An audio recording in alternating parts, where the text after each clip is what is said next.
this looks like another all-metal airplane.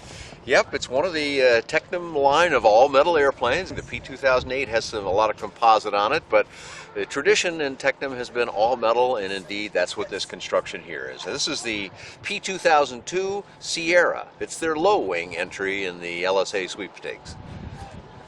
Now this is again another side-by-side seating airplane? Yep, this is side-by-side. That's all what TECNAM has. They're all side-by-side. But one of the nice things I like about this airplane, Dave, I'm kind of a high-wing guy, but this is a low-wing I really like, and here's the main reason why. It has to do with this sliding canopy here. It moves back and forth very easily, but it also can be opened in flight. And for us old ultralight guys, or anybody that enjoys an open cockpit airplane, well, here you have kind of the best of both worlds. Fully close her up and be nice and comfortable if you're up at altitude and cruising along at speed. But if you're just out for a nice joyride on a pretty day like today, pull that canopy back. You can have it all the way back. You can do that in flight.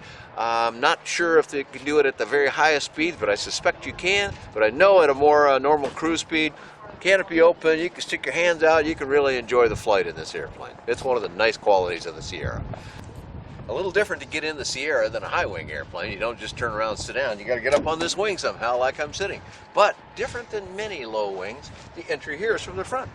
There's a step right there. So one step up. Of course, you're to avoid the leading edge here as it's clearly marked. But you can use the very sturdy canopy here as a handhold to get into the airplane. So this makes entry for a lot of people a little easier than entering over the back, where you've generally got a long step to get up to the okay part of the wing where you can stand on it. So where do they keep the fuel in this airplane then? Well, this one's all held in the wings here, and if you bring your camera down, follow my hand, the usual GA type fuel filler right on top. Pull it up, and of course this one's lockable, you see too, so you can keep the bad stuff out and only use it when you want to use it. That's good. And we've got 13 gallons per side in this airplane, 26 total. It's going to give you a cruise of endurance of at least 5 hours, and frankly that's more time than I want to sit in an airplane without a rest break, so it's all you need, I believe. It'll take you a long way. One of the things that I like about this airplane, Dan, is that you do have access to the engine compartment. A lot of these airplanes, it takes you 20 minutes to get into that engine compartment. Yeah, you got to have a tool, and you're doing fastener after fastener to get in, but look at this here, just two easy connections. I can do them both on the same side here. They pivot down, they're very nice connectors, and then you just open it up like the hood of a car. You've even got a little latch up here to hold it up, which I don't seem to be able to operate, but there it is. And here's the nice compact and sanitary installation that the TECNAM engineers have done. I've seen the work of this company over a number of years, and boy, they have got some crack engineering, and it shows in the installation of that engine. And that's the Rotax 100 horse that they're using? Yep, this is that old famous 912 ULS that produces 100 horsepower, scoots this airplane quite along at probably about 115 knot cruise in this airplane, and that'll get you around the country real well. Now, again, this has almost got a car-like feel to it when you look at it, Dan. Well, it's really nicely finished inside, and they use some of these vacuum formed panels. The beauty of it is it finishes off the airplane very well, but it's very light. Instead of having heavy components in there that affect the weight of the airplane just to make it look nice, they get both nice looks and low weight at the same time. And here we got a really well-equipped panel. We got a pretty full complement of analog gauges, which appeals to those folks that aren't used to electronic, but you got electronic as well. So sort of the best of both worlds in this particular Sierra that we're looking at here today. It looks like the control systems is similar to all other airplanes. Yeah, well, you know, that would be a logical way. Here they've gone from a high wing to a low wing, so it's clearly a whole different design. But you use the component parts that you found work well, and so indeed the dual joystick arrangement, and you've got a center throttle, but you've also over here on the pilot PIC side, you've got a left-hand throttle, which I really like in an airplane.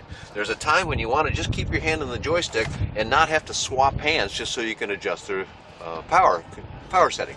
So this allows you to do that very easily. And again, so it looks like the seats are adjustable.